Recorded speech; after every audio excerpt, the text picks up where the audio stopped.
Hey guys, Brian from Boas here. Well, the 2024 baby boa birthing season is off to a great start here at Boas. It's not even the end of April yet, and I have my third litter on the ground. I was actually born last night. This is the father, he's a Moonglow. So this is a morph litter. And so let me show you the film from last night when I discovered the babies quite late at night, right before I was about to go to bed. I'm doing my nighttime check of the snakes, and thought this female had taken a dump because the glass is all fogged up, but looks like she's had a litter. This is a IMG hypo female, first time breeder, and I crossed her with a Moonglow male, and so this female is supposedly het for albino, and actually I know she's het for albino because I was looking through the cage and I saw a little orange head pop out at me, which was very exciting. So the female was quite defensive and striking out, so I have her soaking now, and now I'm going to check out the litter. So let's see what we got here.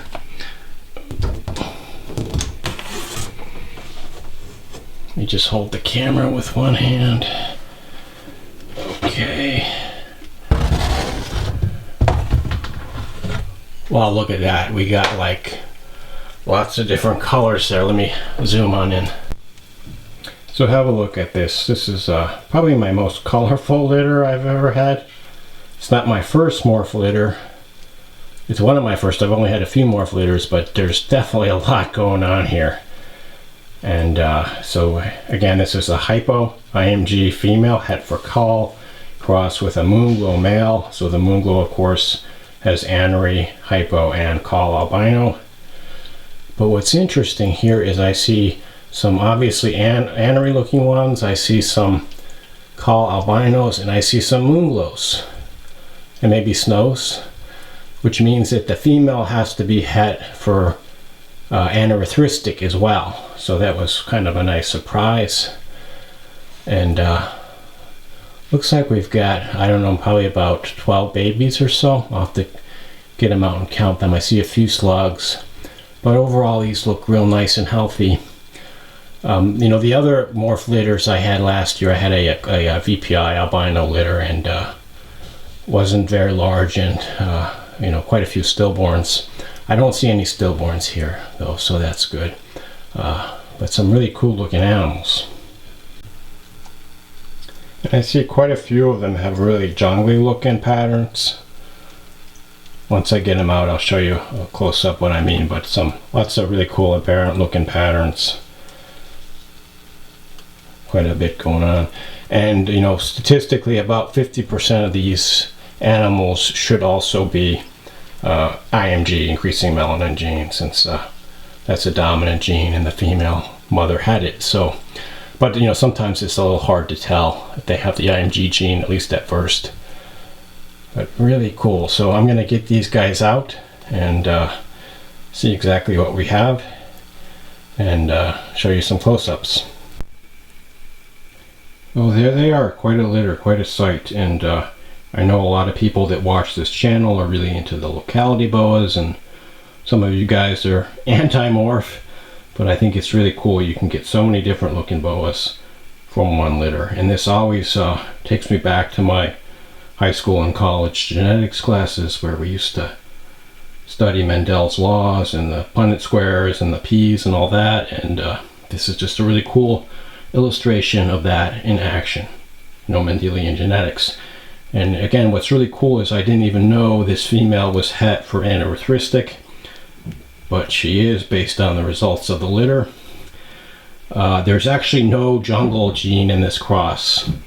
We had a hypo IMG het for call albino crossed with a Moonglow, so no jungle. So what we're seeing here, these are hypos and super hypos, and the anerythristic version, of course, is called the ghost.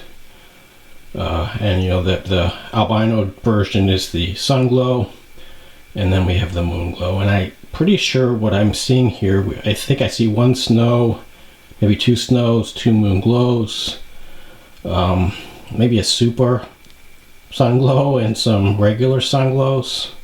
The super, of course, has two copies of the hypo. And then we see some ghost, and maybe a straight anery. I see one that looks straight anery, but really cool looking animals. Here's the close-up. And as you can tell by now, this is a pretty decent sized litter, 15 babies. I've had a really good start to the year. This is my third litter, and they've all been over 10 babies. I had a Pearl Island and a Honduran Firebelly litter born already, and third litter. You know, when you read the books, you get this impression that boa constrictors have these giant litters of 30, 40, 50 babies. But really a typical litter is maybe 10 or 12 babies. And a lot of the locality boas, you know, it's not unusual to get litters in the single digits. So it's really good to start off the year with 3 really nice litters. There's a close-up of some of the variety. You can see the Sunglows are the more orangey ones. We have a Moonglow that's the whitish one, and what looks to be a ghost, which is a hypoaneurystic. Actually, maybe 2 of them. And I think 2 Sunglows in that pile. And here's one that looks like it's I would say this one is a snow on the top. Although it might be a Moonglow, it's kind of hard to tell. You just have to look at the shape of the saddles. But on the bottom there, that's definitely a Moonglow based on the saddle shape. Definitely hypo. And then you can see definitely a ghost. That one almost looks jungly. That's why I thought maybe I had jungle, but I had to think, you know, this litter, there's no jungle gene in the cross, and you know, both parents were not jungle, so that's probably a super hypo where you see those joined saddles on that ghost boa right there. It's pretty cool looking. And that one I would say is a aneurystic. You can see the saddle shape is more normal. And then next to it is probably a Moonglow, the whitish one, and then on top of it the orange. That's the Sunglow. But really cool to see all the different phenotypes from the same litter. Something cool about morph breeding that you don't get from the locality side. Another thing about morph breeding, which I guess is both a blessing and a curse, is sometimes you don't know exactly what phenotype it is. You know, sometimes, especially like with the jungle gene, it can be really ambiguous sometimes, really subtle, whether or not the animals are jungle. And in this case, remember, these guys are, this is a increasing melanin gene, IMG litter. So 50% of these animals have the IMG gene, and sometimes it can be hard to tell, especially with the albinos. Looking at that anery, I would say, I would guess that does, based, you could see it like these little flecks. I don't know if you can see that darker one moving at the bottom, but you see a lot of little black flecking.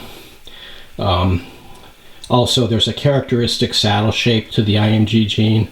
The saddles almost look like 8s, like the number 8, and I can kind of see that in that one. But with these albinos, it's really hard to tell because they're not making melanin. So if they have the increasing melanin gene, it just means that over time, the areas that are missing the melanin are going to be bigger, and they're going to have more white. And it's that's why you would think, why would you have IMG and albino at the same time, amelanistic? But it has a really cool effect that you have these increasing areas of white in, you know, light colors. But I'm going to have to, you know, go through these guys individually and try to figure out what they are as best I can, probably after they shed. But really cool. A nice surprise late on a Saturday night to come to the snake room and see these. So I'm going to keep these guys in this simple 14-gallon Sterilite tub with paper towel substrate.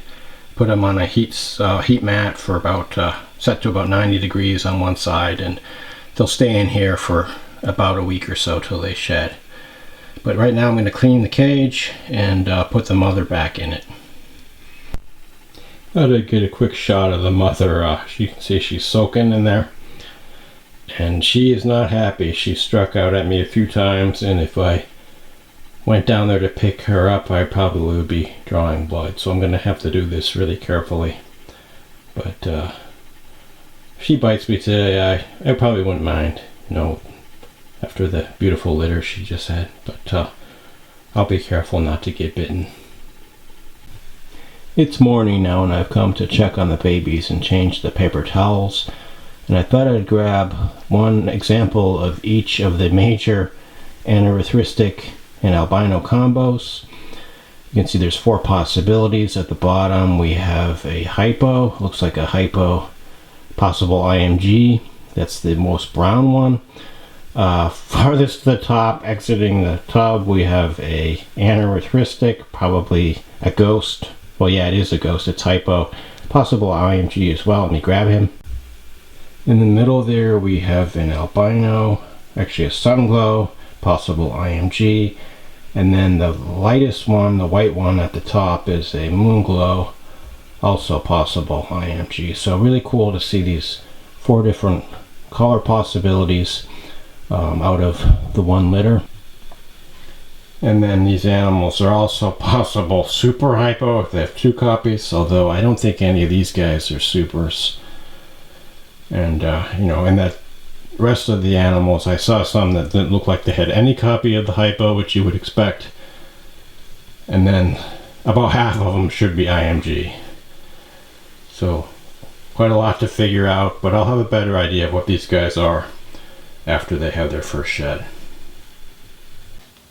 So you saw the mother as she was soaking. She's always been a little bit cranky of an animal. The father, on the other hand, is a lot more mellow. This guy, he's a 4-year-old Moonglow, and this is his first litter. Moonglow is one of my favorite morphs. It's a combination of cow albino with anerythristic and hypomelanistic. And you can see they have this beautiful golden color. So like a really pale yellow color.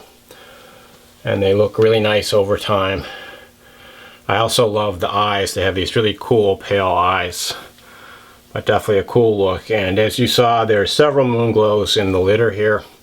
So eventually some of those babies will grow up to look like this guy. Really cool animal. Okay, so real nice litter, my best morph litter yet. And as I mentioned, I'm not exactly sure what all the babies are as far as their genotypes and phenotypes, but we'll be able to figure it out in the next few weeks. Sometimes with the IMGs it's a little bit subtle, especially with the albinos, but it becomes more apparent over time. And of course I'm going to go to Morph Market and some of the other morph sites and kind of brush up. Those are really good reference for looking at pictures of different morphs and what they should look like. And in some cases there's subtle differences between closely related morphs, and it's a good reference to check out. So anyway, I hope you enjoyed the video and liked looking at these morph boas. These guys will probably be available in about 2 months or so after they start eating and they're established. So stay tuned if you're looking to get in on a good morph project. And there's a lot of really good possibilities here, because all these animals, if they're not visible expressing albino or anerythristic, they are all heterozygous. So a lot of genetic possibilities. Anyway, thanks for watching. Shoot me any questions or comments, and enjoy your boas.